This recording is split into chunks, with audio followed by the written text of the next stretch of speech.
عرب کی سرزمین پر ایک صحابی رسول تھے جن کا نام زرار بن ازور رضی اللہ تعالی عنہ تھا، جو آپ نے آج سے پہلے شاید ہی سنا ہوگا، کیونکہ تاریخ کے اندر ان کا بہت کم ذکر ملتا ہے۔ لیکن یہ اتنے بہادر تھے کہ اس دور کے اندر تمام دشمن اسلام ان کے نام سے بھی کانپتے تھے اور ان کے راستے میں آنے سے بھی کتراتے تھے۔ جب جنگ ہوتی تو سارے دشمن اور فوج جنگ کا لباس پہن کر جنگ کے میدان میں آتے، لیکن آفرین ہو حضرت زرار پر کہ ذرہ پہننا تو درکنار، وہ اپنا کرتا اتار کر ننگے بدن میدان جنگ میں آیا کرتے تھے، لہراتے بال اور چمکتے بدن کے ساتھ۔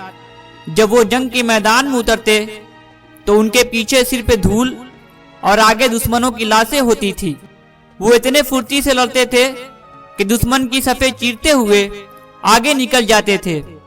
ان کی بہادری کی وجہ سے بے شمار مرتبہ حضرت خالد بن ولید رضی اللہ تعالی عنہ نے بے ساختانہ نہ صرف ان کی تعریف کی بلکہ ان کو انعام و اکرام سے بھی نوازا تھا۔ آپ اپنے دشمنوں میں ننگے بدن والے کے نام سے بھی جانے جاتے تھے۔ حضرت فاروق اعظم رضی اللہ تعالی عنہ کے دور خلافت میں جب مسلمانوں اور رومیوں کے دوران جنگ ہو رہی تھی تو حضرت زرار رضی اللہ تعالی عنہ حسب معمول میدان جنگ میں اترے۔ وہ صف آرا دشمن پر طوفان کی طرح ٹوٹ پڑے اور اتنی تیزی اور پھرتی سے لڑے کہ لڑتے لڑتے دشمن کی صفوں میں گھس گئے اور مسلمانوں کے لشکر سے بچھڑ گئے، اور آپ دشمن کے لشکر میں پہنچ گئے تو دشمن نے اس کا فائدہ اٹھا کر آپ کو چاروں اور سے گھیر لیا اور بہت مشکل سے آپ کو اپنا بندی بنا لیا۔ جب مسلمانوں تک اس بات کی خبر گئی کہ حضرت زرار رضی اللہ تعالی عنہ کو دشمنوں نے قید کر لیا ہے تو حضرت خالد بن ولید رضی اللہ تعالی عنہ نے اپنے فوج کے بہادر جوانوں کا ایک دستہ تیار کیا اور حضرت زرار کو آزاد کرانے کے لیے ہدایت وغیرہ دینے لگے کہ ابھی آپ ہدایت دے ہی رہے تھے کہ ایک نقاب پوش سوار کو دیکھا جو دھول اڑاتا ہوا دشمن کی فوج پر حملہ ور ہونے کے لیے جا رہا ہے۔ اس سوار نے اتنی تیزی سے حملہ کیا کہ دشمن اس کے سامنے پیچھے ہٹنے پر مجبور ہو گئے۔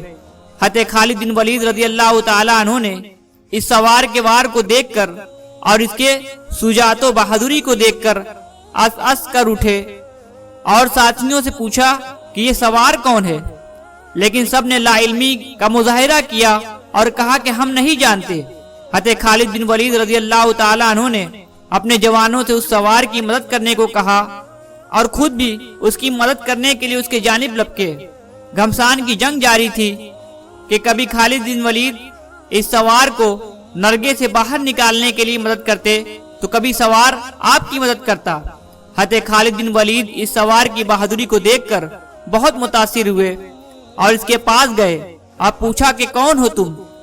سوار نے جواب دینے کے بجائے اپنا رخ دوسری جانب موڑ لیا اور دشمنوں پر وار اور حملے کرنے لگا۔ موقع ملنے پر حضرت خالد بن ولید رضی اللہ تعالی عنہ نے دوبارہ اس سوار سے پوچھا کہ بھلا بتاؤ کہ کون ہو تم؟ اس سوار نے جواب دینے کے بجائے دوبارہ اپنا رخ موڑ لیا۔ دشمن پر لگاتار حملہ جاری رکھا۔ اس کے بعد تیسری بار حضرت خالد بن ولید رضی اللہ تعالی عنہ نے خدا کا واسطہ دے کر پوچھا کہ اے سوار، تجھے اللہ کا واسطہ بتا تو کون ہے؟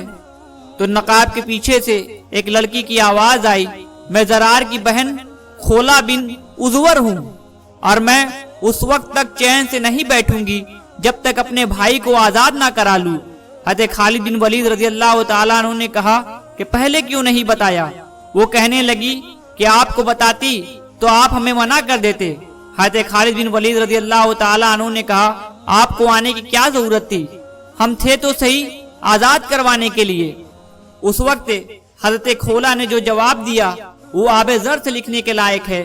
حضرت خولا نے کہا کہ جب بھائیوں پر مصیبت آتی ہے تو بہنیں ہی آگے آیا کرتی ہیں۔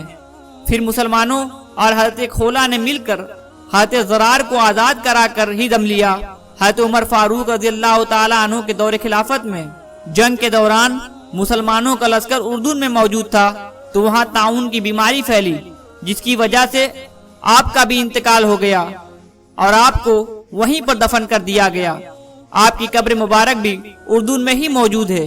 اس کے اندر ایک چھوٹا سا سوراخ موجود ہے جس سے ہر وقت خوشبو آتی رہتی ہے۔